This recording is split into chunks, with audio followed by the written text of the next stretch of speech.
Alors, j'ai pas reçu de message dans la barre de chat, mais je t'entends bien, Romain. Donc, je pense qu'on nous entend également. OK. Bon, tout semble OK. Donc, je vous propose que nous démarrions ce webinaire. Donc, bonjour à tous, encore une fois. Donc, bienvenue dans ce webinaire qui est dédié à l'optimisation de la solution Nosto. Donc, certains d'entre vous me connaissent déjà. Pour les autres, je me présente. Je suis Camille Assila. Je suis Customer Success Manager chez Nosto. Et en fait, je vous accompagne et j'accompagne nos clients dans la poursuite de leurs objectifs avec la plateforme. Donc aujourd'hui, je ne suis pas seule, je suis également accompagnée d'un client historique, Nosto, qui est donc ToonShop et qui est représenté par Romain Béric, son responsable marketing digital. Donc Romain, je vais te laisser te présenter et présenter aussi un peu ToonShop. Bonjour à tous, moi je suis Romain, je suis responsable marketing digital chez ToonShop. Alors je vais vous faire un petit tour historique sur l'histoire du ToonShop. Alors, ça a commencé en 99. On faisait à la base des ventes de vinyle musique électronique. On s'est spécialisé dans certains styles, techno et tout ça. Et on est monté, le site internet a ouvert en 2004 et on est monté jusqu'en 2008, on est monté jusqu'au 3e européen en vente de vinyle sur ce style de musique. Sauf qu'en 2008-2009, le MP3 est arrivé et le vinyle a chuté. Donc on a décidé de se tourner en fait vers les fringues de créateurs, toujours en relation. Et depuis, on a arrêté le vinyle et on est à fond sur les fringues. Voilà. D'accord. Donc, on va commencer directement donc avec l'agenda du jour. Donc aujourd'hui, on va parler des challenges auxquels vous faites face en tant qu'e-commerçant quotidiennement et les solutions que peut apporter Nosto pour répondre à ces challenges. Donc on va s'intéresser notamment à l'amélioration du taux de conversion sur site, la réduction du taux de panier abandonné, le développement de votre acquisition sur Facebook et pour finir par l'amélioration, la rétention et de la réactivation client. Donc, on va commencer tout de suite par parler conversion. Donc, la conversion, ça passe également par l'expérience utilisateur. Je pense que vous le savez déjà, c'est plus à prouver. L'expérience utilisateur, c'est un élément clé dans l'amélioration de vos conversions. Mais la question qui se pose bien souvent et qui peut se poser, c'est comment faire pour une meilleure expérience client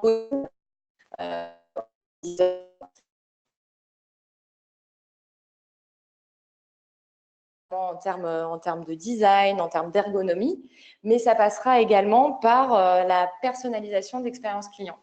Et c'est là où Nosto va avoir un intérêt et va pouvoir vous aider donc pour personnaliser cette expérience.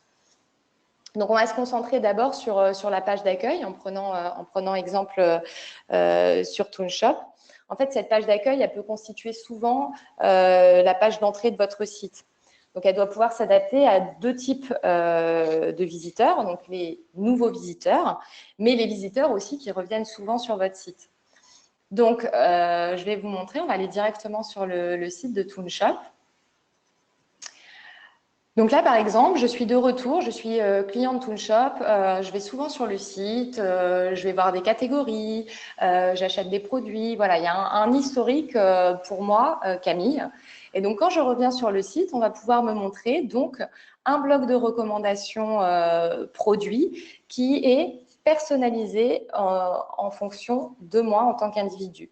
Donc là, on me montre des produits avec lesquels j'ai montré un fort intérêt lors de mes précédentes navigations.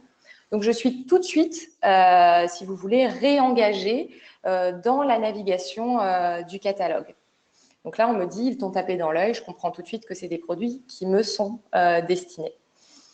En revanche, si je ne suis pas connue du site, c'est-à-dire que je viens pour la première fois chez ToonShop, on n'a pas toutes ces données sur moi. Donc, on ne va pas pouvoir m'afficher un bloc de recommandations Nosto puisque Nosto ne va pas inventer. En revanche, il est possible avec notre solution de mettre en place des recommandations de repli qui vont afficher, par exemple, les produits, les meilleures ventes ou les top tendances. Donc, voyons voir ce que ça donne. Je passe en navigation privée. Donc là, vous voyez que les produits qui sont suggérés sont complètement différents entre une nouvelle personne et une personne de retour sur site. Donc là, on montre les produits les plus tendances ou les plus visités cette dernière semaine. Et on nous montre donc les incontournables. Il me semble, Romain, d'ailleurs, que tu avais une anecdote à ce sujet, puisque tu as une petite particularité, notamment sur ton site en version anglaise. Est-ce que tu Oui, peux tout nous à en fait. dire plus? Oui, oui, tout à fait. En fait, ce qui se passe, c'est qu'on a donc sur ce site anglais, c'est international, donc on a beaucoup d'Allemands, d'Espagnols, d'Autrichiens, et tous ces gens-là, en fait, tous ces clients n'ont pas les mêmes, sont pas sur les mêmes habits, les mêmes produits, en fait. Donc actuellement, les Allemands, en ce moment, on va vendre du châle et du pull, alors qu'en Espagne, ils sont sur du t-shirt. J'ai pu proposer des incontournables, mais sur des produits géolocalisés, en fait. Voilà, donc ce qui est intéressant, comme tu le dis, Romain, je pense que c'est que, bon, même si on reste sur une recommandation de repli, donc qui n'est pas personnalisée à l'individu, donc qui est personnalisée pour plusieurs, enfin, qui est destinée à plusieurs personnes, on ajoute quand même une touche un petit peu de personnalisation puisqu'on va dire, OK, on montre les top tendances et on montre les top tendances géolocalisées de façon à ce que ces produits qui soient présentés soient bien pertinents. Donc, à noter d'ailleurs qu'un bloc de recommandations personnalisées va montrer en général un plus fort taux de clic, ce qui est assez logique finalement puisque les produits qui sont présentés sont des produits personnalisés pour l'individu et non pour la masse. Donc, si on avance, passons sur la page produit. Donc, on va retourner sur ToonShop. Et on va cliquer sur un produit. Donc là, en général, ce qu'on recommande chez Nosto, c'est la mise en place d'un bloc de produits similaires. C'est-à-dire que là, je suis intéressée par une robe pull. On va pouvoir me montrer ensuite en dessous donc des produits qui sont similaires aux produits qui est actuellement consulté pour en fait aider le visiteur dans la recherche du produit qu'il souhaitera finalement acheter. Parce que voilà, c'est rare de cliquer sur une page produit et d'arriver directement sur le produit qu'on veut. Donc là, on va l'aider dans sa navigation et dans la recherche du produit idéal. À savoir qu'il est possible aussi ici de mettre en place un filtre de prix pour faire de la montée en gamme. Donc, vous pouvez par exemple dire que vous voulez montrer des produits d'un bloc de recommandation qui sont entre 5% moins chers et 30% plus chers. Attention toutefois à quand même rester dans la gamme du produit consulté pour être pertinent face à la recherche du visiteur. Romain, est-ce que tu as un commentaire sur ce bloc de recommandations? Oui, j'ai un petit commentaire là-dessus. C'est qu'en fait, à la base, j'avais réglé ça sur les produits les plus visités, moi. Et on a une petite particularité sur le site, c'est que je décliné en couleurs, donc chaque couleur a sa fiche article. Donc je me retrouvais avec la cliente qui essayait de regarder la robe qui était en rouge, en bleu, en noir et ainsi de suite. Et donc après, dans mon bloc de reco, j'avais tout le temps les mêmes produits, déclinés en couleurs. Donc en fait, oui, mais avec ce produit-là, qu'est-ce qui a été acheté ensemble? Et donc, depuis. Alors Romain, ça a un petit peu coupé, enfin du moins de mon côté, donc je vais résumer un petit peu ce que tu as dit. Globalement, on t'avait mis en place une logique de produits souvent vus ensemble, ce qui fait qu'on montrait souvent des produits, les déclinaisons couleurs qui sont présentes ici, du produit consulté, et que finalement, en changeant simplement la logique, on a pu en fait faire ressortir plutôt des produits souvent achetés ensemble, ce qui a permis de faire ressortir des produits plus pertinents. Donc, comme vient de le dire Romain, vous pouvez jouer avec les filtres, mettre en place des règles de merchandising pour faire ressortir certains produits. Attention toutefois à pas trop ajouter de règles pour permettre quand même aux algorithmes de faire leur travail. Vous pouvez également, là c'est pas le cas chez ToonShop, mais vous pouvez aussi imaginer avoir un bloc de recommandations de produits complémentaires du type compléter le look. Ça marche pas mal pour les marques de vêtements. Et vous pouvez aussi, et ça c'est en réflexion avec ToonShop, c'est ajouter un bloc de recommandations directement au sein de la popine panier. Donc là, on pourrait penser à une recommandation de type produit souvent acheté ensemble avec le produit qui est actuellement mis au panier, avec un filtre de prix, ce que je conseille en tous les cas, pour ne montrer que des petits prix et favoriser ainsi l'achat d'impulsion. Parce que c'est vrai que si on monte des produits à 44 € ou supérieurs, ça va être peut-être un peu plus compliqué de les ajouter au panier. Et enfin, je terminerai sur une nouveauté en fait Nosto qui peut être intéressante à utiliser sur les pages produits. C'est la mise en place en fait de photos UGC. Donc, qu'est-ce que c'est que les photos UGC? Donc, c'est des photos générées par vos utilisateurs que vous pouvez mettre en place directement en fait dans les blocs de recommandations Nosto. Donc, pour que ce soit plus parlant, je vais vous montrer un site qui utilise Nosto et qui a mis ça en place. Donc, vous voyez, ils vendent des accessoires, des bracelets. Et là, on a un bloc de recommandations Nosto où on voit les photos produits. Mais lorsque je passe au survol ma souris, je vois en fait des photos Instagram qui présentent en fait le produit porté par les utilisateurs de la marque. Donc ça, c'est quelque chose que vous pouvez mettre en place sur votre site. Il y a des secteurs pour lesquels c'est intéressant, d'autres pour lesquels c'est un peu moins intéressant. Mais en tous les cas, ça a un intérêt. Ça permet d'augmenter le taux de clic sur les blogs de recommandation parce que déjà, c'est plus vivant, plus dynamique et ça va donner davantage envie. D'ailleurs, Romain, ça va être à l'étude, je pense, pour ToonShop. Il faut qu'on mette en place une stratégie pour ça. Oui.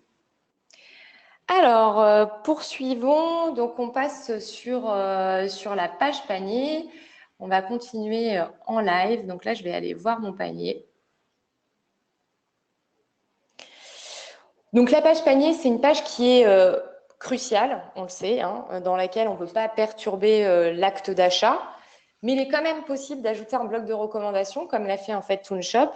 L'idée, c'est de se placer plutôt en dessous du bouton de validation de commande. Et sur ce bloc, on va privilégier plutôt des logiques telles que les clients qui ont acheté ces produits ont également acheté. Ou alors, comme chez ToonShop, un bloc de recommandations qui montre des produits avec lesquels le visiteur a beaucoup interagi. Donc là, sur ToonShop, on montre tu n'as rien oublié. Et c'est des produits avec lesquels j'ai montré un fort intérêt. Il y a une petite particularité aussi sur le site, c'est que vous avez mis en place, Romain, une campagne de pop-up. Est-ce que tu peux nous en dire plus? Oui, en fait, là, la difficulté, c'est on a des grosses différences de panier moyen entre les différents pays. Et en fait, on a pu adapter avec Nosto. Par exemple, pour un espagnol, ça va être le panier va être à partir de temps et pour un allemand de temps. Donc, c'est vrai que ça a été pratique, ça. Voilà, je sais que les campagnes de pop-up, c'est pas, tout le monde n'est pas fan, mais voilà, comme sur ToonShop, la mise en place d'une campagne avec des règles très précises, ça peut être intéressant. Comme le dit Romain, cette pop-up, elle se déclenche uniquement pour les personnes qui ont un minimum en panier, donc ici 100 €, et selon leur zone, leur géolocalisation. C'est-à-dire que comme tu l'as dit Romain, pour les Espagnols, ça va peut-être se déclencher avec un panier moyen à 100 €, et pour les Allemands, la pop-up se déclenchera peut-être à un panier plutôt à 150 € parce qu'ils ont un panier moyen qui est plus fort. On va continuer avec la page 404. Romain, il me semble que tu as une petite anecdote sur le sujet. Ah oui, qui n'est pas des moindres. En fait, ce qui s'est passé, c'est que l'année dernière, au mois d'août, enfin au mois même septembre, on a décidé d'arrêter tout. Donc, je me suis retrouvé à retirer tous les vinyles du site et j'avais énormément de biens externes qui pointaient vers des catégories vinyles qui n'existaient plus, donc qui tombaient en page 4. Pour ne pas perdre trop de trafic, je voulais garder les clients sur le site, donc on a mis en place cette pop-up. On avait déjà interagi avec le site, donc on leur proposait ou alors le client ne connaissait pas le site et on leur proposait nos best-sellers. Donc ça m'a permis de garder les. Alors Romain, ça coupe un petit peu, en tous les cas chez moi. Est-ce que tu peux essayer peut-être de régler un tout petit peu ton micro ou de le débrancher et de parler peut-être sans micro. Est-ce qu'on peut regarder vite fait? Est-ce que tu peux reparler un petit peu, juste qu'on fasse un test? Oui, normalement, c'est bon. Là, tu m'entends? Ouais, ça bloque un petit peu quand même. Oui. Bon, tu peux laisser ton micro. Enfin, on va voir. Moi, j'essaye de simplement de résumer un petit peu. Là, l'idée, effectivement, c'est que voilà, Toonshop a décidé d'arrêter la vente de vinyle. Du coup, il y avait pas mal de liens externes qui repointaient vers les vinyles et donc vers des pages 404. Et l'urgence pour Toonshop, c'était de réengager les visiteurs dans la navigation. Et donc, c'est ce qu'ils ont fait avec Nosto en mettant en place des blocs de recommandations produits. À noter que le but ici, c'est pas de faire de la conversion, mais plutôt de la rétention en évitant la passe. Donc, on va conseiller ici de mettre en place des blocs de type recommandations personnalisées ou un historique chronologique et des meilleures ventes. Comme ça, voilà, on donne plusieurs choix en fait aux visiteurs pour le réengager dans sa navigation.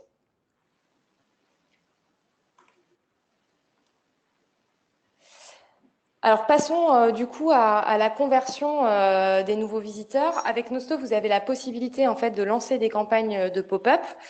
Alors je sais encore une fois que les pop-up ont souvent bien mauvaise réputation, mais utilisées avec parcimonie et des règles précises, comme on l'a vu précédemment avec Romain, notamment sur la page panier, elles peuvent se révéler très performantes.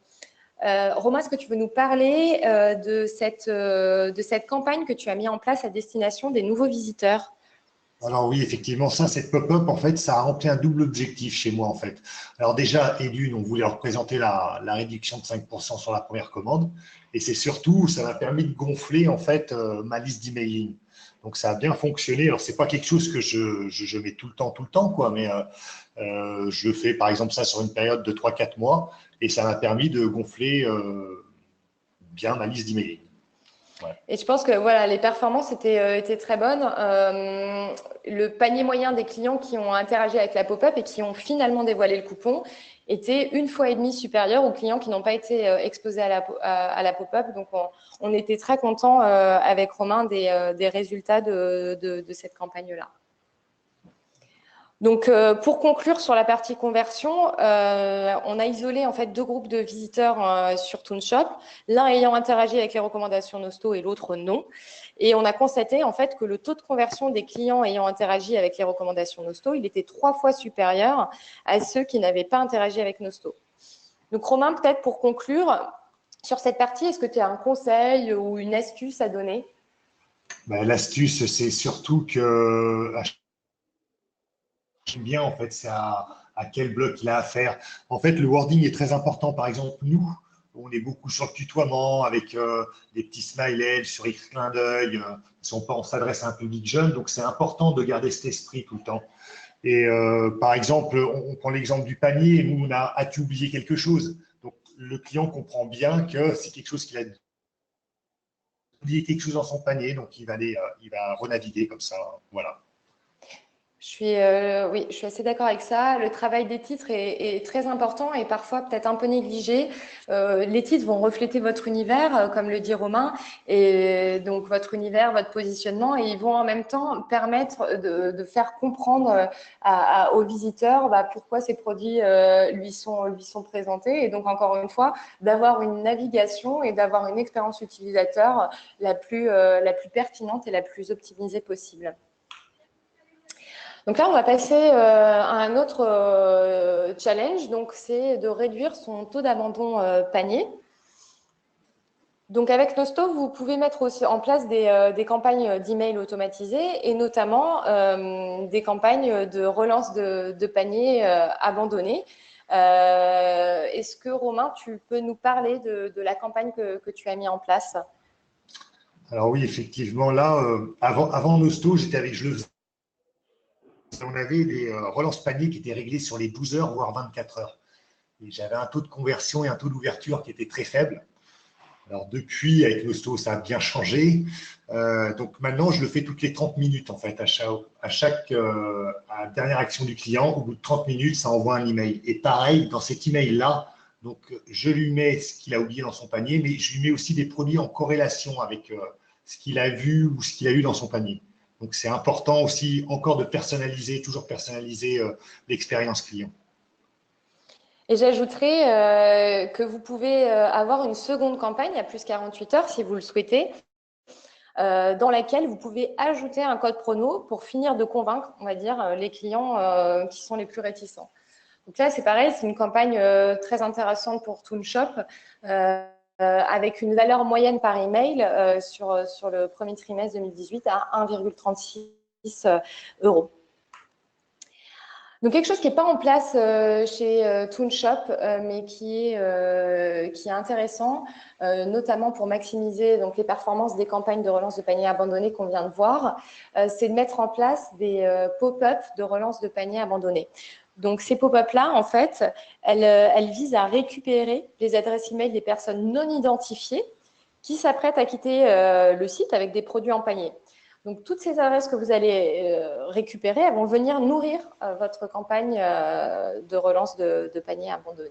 Donc, c'est une bonne pratique. En général, ça se met ensemble, une campagne d'email de relance de panier abandonné et la campagne de pop-up qui va avec.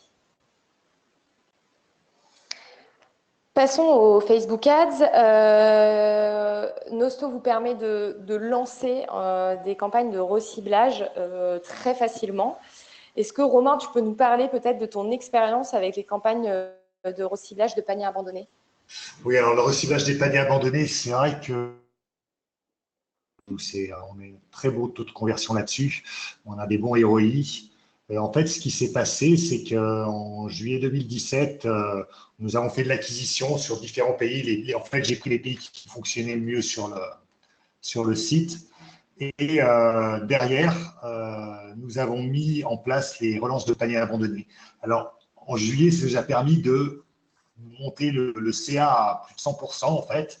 Et ce qui s'est passé, c'est que ces reciclages de paniers abandonnés, je les ai conservés et en août, on est passé à 170% du CA qu'on a fait. Donc là, tout le monde partait en vacances, ça a été un peu la pagaille au début. Mais depuis, en fait, je garde tout le temps ces campagnes en route, en fonction. Et c'est vrai que j'ai un très, très bon ROI là-dessus. De manière générale, effectivement, comme tu le dis, Romain, c'est des campagnes qui montrent des bons retours sur investissement. Mais n'hésitez pas à ajouter un code promo pour maximiser les conversions ou à ajouter un sentiment d'urgence en fait dans votre phrase d'accroche. On va parler acquisition désormais. Donc Romain, avec Toonshop, vous avez mis en place des campagnes lookalike. Donc les campagnes lookalike, pour ceux qui ne connaissent pas, c'est des campagnes qui vont cibler, des campagnes d'acquisition qui vont cibler des personnes qui ne vous connaissent pas, mais qui partagent beaucoup de traits communs avec votre audience, l'audience de votre site. Romain, est-ce que tu peux nous en parler un petit peu? Alors là c'est pareil. Ce qui est très important, c'est très important déjà d'avoir, là par exemple, on a l'exemple c'est une lookalike sur l'Espagne, donc on leur met déjà pour lui dire est-ce que tu es prêt pour les festivals, et on lui dit voilà, à partir de 59 euros, tu as la livraison gratuite, et pareil, on met le lookbook et avec des produits en corrélation avec cette photo de lookbook. Donc c'est très important, ça incite vraiment le client dessus. Et après, ce client se fait recibler par soit les campagnes d'avantage de visiteurs. Alors, comme le disait Romain, ces campagnes d'acquisition sont très intéressantes à utiliser avec un format Collection Ads qui vous permet donc d'afficher une image qui va insister sur votre univers de marque, votre positionnement, comme c'est le cas pour Toonshop. Et derrière, toutes ces personnes vont venir sur votre site. Vous allez pouvoir ensuite avoir vos campagnes de retargeting qui vont prendre le relais pour recibler ces personnes-là. Si je devais donner un petit conseil supplémentaire, c'est de faire attention à son wording, de ne pas hésiter à mettre en avant vos forces. Donc, comme vient de le dire Romain, par exemple, votre politique de livraison avantageuse ou les réductions du moment. Sachez que vous pouvez aussi mettre en place une campagne de pop-up qui se déclenchera uniquement pour les personnes venant de la publicité. L'objectif de ça, ça va être de donner un coup de pouce à ces personnes peut-être qui ne vous connaissent pas et qui ont besoin d'un petit coup de pouce pour convertir pour la première fois. Donc, en leur affichant un code promo pour les aider à la conversion. Donc ça, encore une fois, on évite un peu le côté intrusif. Déjà en travaillant le template, hein, vous pouvez bien sûr choisir le format de votre pop-up. Et au-delà de ça, en affichant la pop-up qui a certaines personnes, selon certaines règles très précises. Continuons sur l'amélioration de la rétention et la réactivation client. Alors, parmi les stratégies à mettre en place pour faire de la rétention et réactivation client, vous avez la possibilité de mettre en place, comme ToonShop, des publicités de reciblage de visiteurs. Romain, là-dessus, c'est pareil, en fait, vous avez, c'est une campagne. Pareil, surtout faire de la rétention sur le client. Alors, c'est quelqu'un qui n'a pas sur le site et tout le temps, c'est très important, le wording, la phrase d'accroche, bien présenter ça. Voilà. Sachez que vous pouvez, on a déjà pas mal parlé de Facebook, mais sachez que vous pouvez télécharger notre e-book sur nosto.com qui est dédié à Facebook. Et là-dedans, vous avez tout un tas de conseils pour mettre en place vos campagnes, quand est-ce qu'il faut investir, etc. C'est un e-book très intéressant. Vous pouvez télécharger gratuitement sur nosto.com. Pour faire de la rétention et la réactivation client, vous pouvez mettre aussi en place des campagnes, donc au même titre que la campagne de relance de panier abandonné. C'est des campagnes d'email automatisées. Donc là, les deux types de campagnes qu'on vous propose avec Nosto, ça va être une campagne de suivi de commande qui sera envoyée X jours après la dernière commande du client et les campagnes We Miss You qui sont envoyées X jours après la dernière visite du client. Donc, sur ces types de campagnes, par exemple, de réactivation, We Miss You, moi, je vous conseille en général d'ajouter un incentive comme un code promo pour aider à la conversion de ces personnes qui ont été inactives depuis un petit moment. Donc, à noter aussi que vous pouvez mettre en place des codes promo uniques parce que je sais que voilà, certains d'entre vous sont un peu réticents pour mettre un code promo qui est par exemple bienvenue ou voilà qui est valable pour tout le monde et qui se retrouve ensuite sur les sites de réduction. Donc vous pouvez avec Nosto mettre en place des codes promo à usage unique pour pallier justement à cette problématique. Et enfin, en règle générale, ça va être toujours un conseil de travail en fait du template et des wordings parce que ça va participer vraiment aussi au succès de la campagne. Si votre bouton d'action n'est pas assez visible, si le template n'est pas bien travaillé, vous aurez peu de chances pour rediriger le trafic vers votre site et enchaîner sur une conversion. Parlons, alors peut-être que certains d'entre vous les utilisent déjà, donc les emails widgets, c'est en fait tout simplement des blocs de recommandations que vous pouvez ajouter en fait dans vos emails marketing, que ce soit vos newsletters, vos emailing, vos mails transactionnels ou même des mails pour, par exemple, souhaiter un bon anniversaire à vos clients, etc. C'est simplement un bout de code que vous allez ajouter dans votre template et qui va ajouter en fait une couche de personnalisation à vos emails. Romain, il me semble que vous utilisez les emails widgets dans vos newsletters. Oui, mais c'est tout le temps la même problématique. C'est tout le temps proposer aux clients un parcours personnalisé. Donc, effectivement, dans nos newsletters, on a ajouté un petit widget, en fait, soit des produits qu'ils ont déjà vus, où ils ont interagi, en fait. Et j'en suis content parce que j'ai un 3%, en fait. J'ai 3% de taux de conversion dessus. Donc, ça marche, ça fonctionne plutôt pas mal. Pourtant, c'est en bas de notre newsletter, mais c'est bien. Alors, on a 3% de taux de clic et plutôt 1,8% de taux de conversion, mais c'est quand même un bon taux. Je suis d'accord avec toi, surtout pour un blog qui est effectivement placé en bas en bas de newsletter. Là, vous avez aussi vous avez l'exemple donc du coup de Toonshop, mais vous avez aussi l'exemple d'Instant Luxe avec un bloc Nosto. Voilà, on sait qu'on m'envoie une newsletter un peu générique ou au moins à un groupe de clients. Mais moi, j'étais plus intéressée que par le sac Louis Vuitton. J'étais plus intéressée dans mes précédentes navigations par les montres, par exemple. Donc là, c'est comme ça qu'on va pouvoir vraiment proposer des produits de façon pertinente et ajouter cette petite couche à la personnalisation, à la newsletter intéressante pour le client. C'est tout pour aujourd'hui. On espère que ce webinaire vous a donné quelques idées. Romain, avant de passer aux questions, hein, bien sûr, parce qu'on est là aussi pour répondre à vos questions. Romain, est-ce que tu as un petit mot peut-être pour conclure ? Pour conclure, en fait, c'est vraiment que Nosto, ça m'a permis de personnaliser sur tous les canaux, en fait, Facebook Ads, sur site. Donc, essayer de faire ceci. Oui, effectivement, Nosto, c'est là où ça va être intéressant pour vous, c'est que ça va vous permettre de fournir sur toutes vos communications, tous vos canaux, une expérience personnalisée pour un visiteur. Et donc, derrière, ça donnera envie aussi de retourner acheter des produits sur Toonshop puisque l'expérience est bonne. Alors, je vous laisse poser vos questions dans la barre de chat. J'ai vu qu'il y avait une question d'Anthony précédemment qui nous demandait s'il était possible de synchroniser Nosto avec Mailchimp ou un autre service. Alors, c'est possible avec Mailchimp, effectivement, de synchroniser Nosto. Donc, vous pouvez directement faire ça depuis mettre ça en place depuis l'interface Nosto. Pour ce qui concerne les emails widgets, vous pouvez utiliser, ça peut s'utiliser n'importe où, peu importe votre solution d'emailing.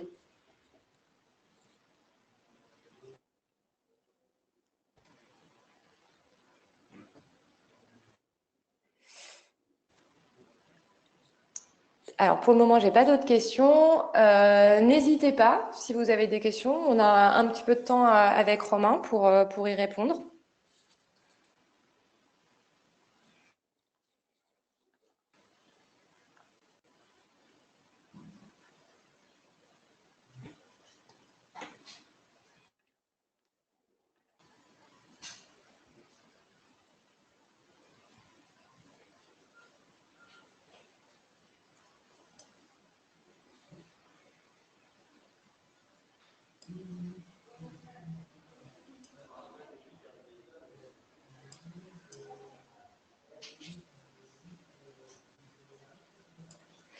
Alors, est-il possible d'avoir un téléphone pour le support? Merci.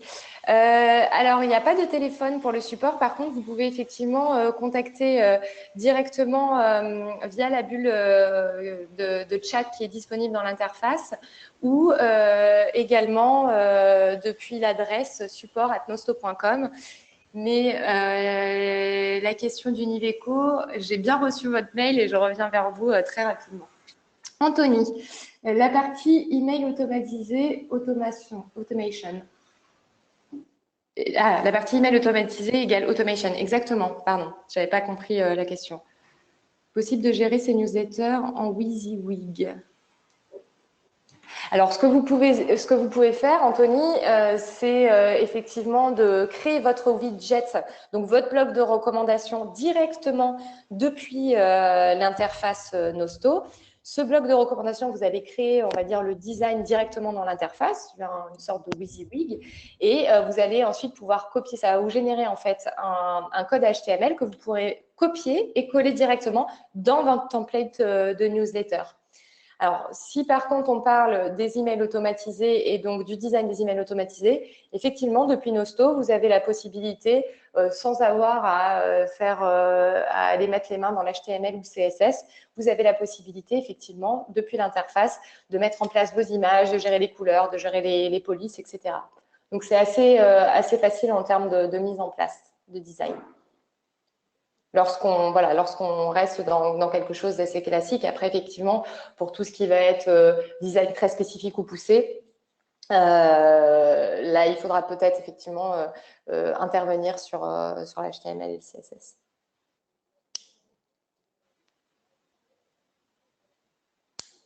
D'ailleurs, toi, Romain, est-ce que c'est quelque chose que tu avais sur le template de l'email de relance de panier abandonné, par exemple? Est-ce que c'est quelque chose que tu avais fait tout seul ou que tu avais fait via Nosto?